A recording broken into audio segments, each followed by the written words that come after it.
¿Qué tal, amigos? Estamos viviendo un momento muy especial en la iglesia con los quebrantos de salud del Santo Padre, el Papa Francisco. Por eso hemos preparado 2 programas especiales, Somos Iglesia, que están en nuestras redes, subidos en YouTube y en Facebook Live. Padre Carlos Yepes, se llama En Comunicaciones. La más completa información con el portal de noticias católicos más grande de Roma y uno de los más importantes en el mundo católico, Rome Reports. Espere todo nuestro análisis, comentarios y opiniones sobre un momento crucial para la Iglesia, la salud del Santo Padre y lo que puede venir para adelante. Encuéntranos en Somos Iglesia. Te esperamos.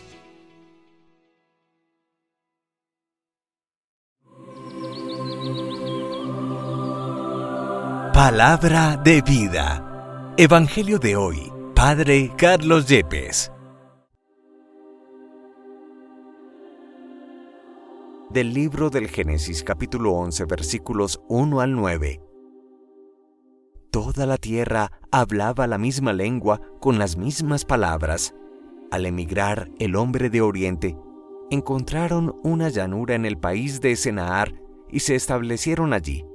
Y se dijeron unos a otros: vamos a preparar ladrillos y a coserlos.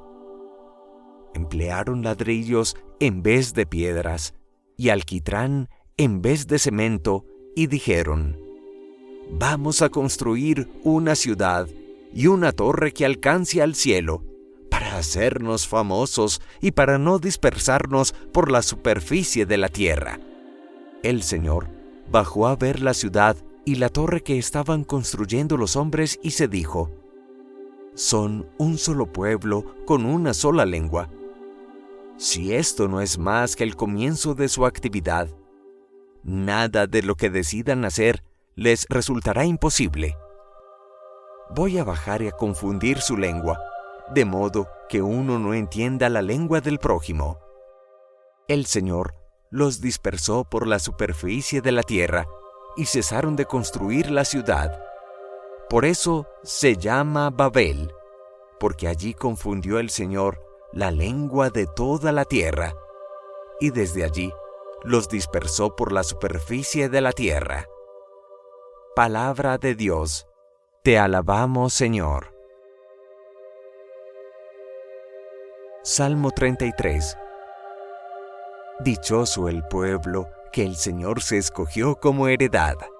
El Señor deshace los planes de las naciones, frustra los proyectos de los pueblos, pero el plan del Señor subsiste por siempre, los proyectos de su corazón de edad en edad. Dichoso el pueblo que el Señor se escogió como heredad. Dichosa la nación cuyo Dios es el Señor, el pueblo que Él se escogió como heredad. El Señor mira desde el cielo, se fija en todos los hombres. Dichoso el pueblo que el Señor se escogió como heredad. Desde su morada observa a todos los habitantes de la tierra. Él modeló cada corazón y comprende todas sus acciones. Dichoso el pueblo que el Señor se escogió como heredad. Del Santo Evangelio según San Marcos, capítulo 8, versículo 34, al capítulo 9, versículo 1.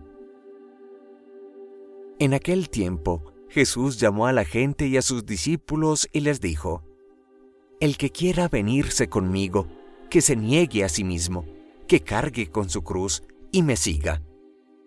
Mirad, el que quiera salvar su vida la perderá, pero el que pierda su vida por mí y por el Evangelio la salvará. Pues, ¿de qué le sirve al hombre ganar al mundo entero si arruina su vida? ¿O qué podrá dar uno para recobrarla? Quien se avergüence de mí y de mis palabras en esta generación descreída y malvada, también el Hijo del Hombre se avergonzará de él cuando venga con la gloria de su Padre entre los santos ángeles. Y añadió: os aseguro que algunos de los de aquí presentes no morirán sin haber visto llegar el reino de Dios en toda su potencia. Palabra del Señor. Gloria a ti, Señor Jesús. El libro del Génesis, en el capítulo 11, nos muestra el conocido pasaje de la construcción de la Torre de Babel, que llevó al ser humano a perder la unidad original con la que Dios nos había creado, a confundirse por la incapacidad de comunicarse en una misma lengua y a la dispersión de los hombres y mujeres sobre toda la faz de la tierra. Pero este relato, con una fuerte carga simbólica y una verdad teológica profunda, tiene implicaciones más hondas. En el fondo nos muestra la ruptura del hombre con Dios, que implica en el fondo una ruptura del hombre consigo mismo.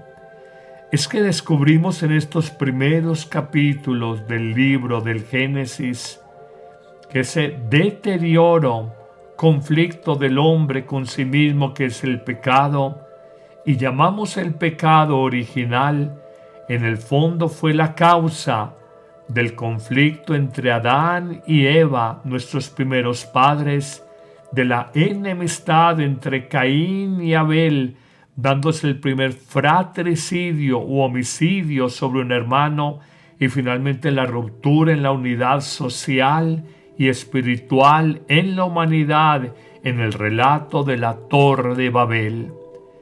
El pecado, aunque el mundo hoy lo desconozca, aunque mire con desprecio esta palabra, es la gran tragedia, el gran drama, el gran error en la vida del ser humano, que le lleva a la división consigo mismo y luego la división con su pareja Adán y Eva, con su familia Caín y Abel, con la sociedad.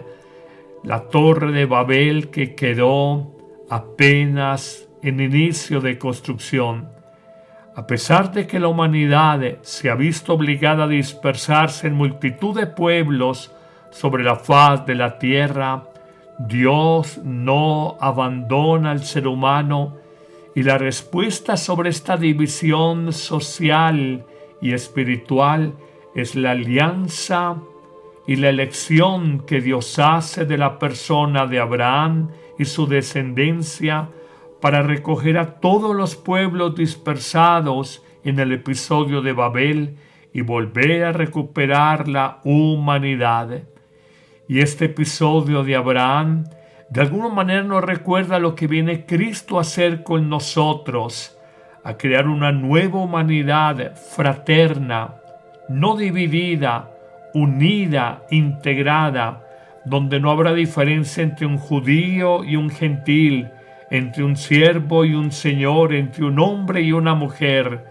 De alguna manera esto nos recuerda que con Jesús y después de su ascensión vendrá Pentecostés, que es el nacimiento oficial de la Iglesia y el fruto de la gran alianza y el gran espíritu de unidad que Dios en Jesucristo ha dejado a la humanidad. No deben de estar divididos, no deben de estar peleados, por el contrario deben de estar unidos en fraternidad, y la Iglesia, si vive como debe vivir, si sus miembros actúan según el Espíritu de Cristo, serán signo de unidad universal, de fraternidad general para todos. Cuánto bien hace la Iglesia cuando se muestra unida, y cuánto mal y escándalo para el mundo muestra una Iglesia dividida, fragmentada, polarizada unos contra otros. Pero pasemos al Evangelio que nos ocupa y encontramos en Marcos capítulo 8 tres afirmaciones escandalosas, así como lo oyen, queridos amigos, afirmaciones escandalosas que desafían todos los criterios humanos, que retan nuestra lógica y la manera en que concebimos la vida y son totalmente contradictorias con el espíritu y las verdades y lo políticamente correcto del mundo y de la cultura moderna de hoy. La primera afirmación y sabiduría escandalosa es que Jesús dirá a los discípulos que ninguno de ellos puede ser verdaderamente tal, hacer seguimiento de Jesús, si no muere a sí mismo, a su orgullo, a su pecado, si no se niega a sí mismo y toma su cruz. No hay verdadero seguimiento de Jesús sin negarnos a nosotros mismos y cargar la cruz de cada día, sin morir a nosotros mismos y cargar la exigencia que el Evangelio, que nos pide amar, servir y entregar la vida, nos reclama cada día. Nunca olvides que Jesús subió a la cruz a morir en ella. Y tú y yo cargamos la cruz para ir muriendo a nuestro orgullo, nuestra prepotencia, nuestro egoísmo, nuestros criterios cómodos, narcisistas, frívolos, superficiales. Esto es escandaloso y por eso entiendo que el Evangelio no es para todo el mundo. Pero viene una segunda sabiduría quizás más escandalosa que la primera, y esta sí totalmente desafiante y contradictoria con el pensamiento del mundo de hoy. Dirá Jesús a sus discípulos: quien quiera salvar su vida, piérdala, entréguela, pero solo el que entregue su vida por mí y por el Evangelio la podrá salvar. Y para que no quede duda de esta afirmación, nos pone a pensar a cada uno de nosotros que en el fondo Jesús vino a esta tierra a entregar su vida, y lo habría anunciado previamente cuando afirmaba: no he venido a ser servido, sino a servir y a dar mi vida en rescate por todos. También lo dirá previamente a su pasión, cuando afirmará ante aquellos que le dicen: no subas a la ciudad de Jerusalén, que el malvado Herodes te busca para matarte. Él afirmará: no me arrebatan la vida, yo la entrego libremente. Hoy te pregunto, tú y yo, ¿de qué lado estamos? ¿De aquellos que cuidamos en demasía, en exceso, la vida, la salud, el cuerpo, la alimentación, los cuidados terapéuticos, médicos, de gimnasio y demás? Somos de aquellos que vivimos en gimnasio, en spa, en comodidades, la vida sabrosa. ¿Cómo vives y cómo vivimos tú y yo? El Evangelio es desafiante porque nos dice: la vida solo se conserva entregándola. A propósito de esto, recuerdo una sapiencial reflexión del Papa Benedicto XVI, cuando estaba vivo. Nos decía que el nombre del egoísmo que nos promete cuidar, conservar, atesorar y salvar la vida es el mismo egoísmo, una trampa que nos lleva a ser desdichados, infelices, solitarios y vacíos de sentido sobre la verdadera vida. Mira a tu alrededor y descubre que un egoísta nunca es feliz. Un egoísta siempre está buscando compensaciones, sustitutos, normalmente materiales, afectivos, de placeres nuevos y todos efímeros, para compensar los vacíos profundos de su corazón que no sabe cómo llenar, los huecos de su alma. Finalmente, pasemos a una tercera sabiduría también escandalosa del Evangelio de hoy, cuando Jesús dirá a los suyos y en ellos 2000 años después a nosotros: ¿de qué te sirve, hombre, ganar el mundo entero si pierdes la salvación de tu alma? ¿Hay acaso alguna riqueza en oro, en dólares, en criptomonedas, en petróleo que puedas dar como pago para recuperar tu alma? Hoy piénsalo. Lo más importante no es una pensión de vejez o de jubilación temporal. Lo más importante es la pensión de jubilación eterna en el cielo. ¿Para qué un dinero? ¿Para qué una seguridad material? ¿Para qué una buena casa, finca? Tener para viajes en tu vejez cuando apenas alcanzas a cuidarte la salud de achaques y enfermedades. Piensa que al final todos pereceremos, que como las medicinas tenemos fecha de vencimiento o de caducidad, y que lo único importante y que se nos ha olvidado es trabajar por la salvación eterna del alma, es esmerarnos por cuidar el paraíso que no podemos perder. Algún autor espiritual, hablando de los santos que están todos en el cielo y salvaron su alma, afirma que la única gran tristeza en la vida es la de no haber sido santos.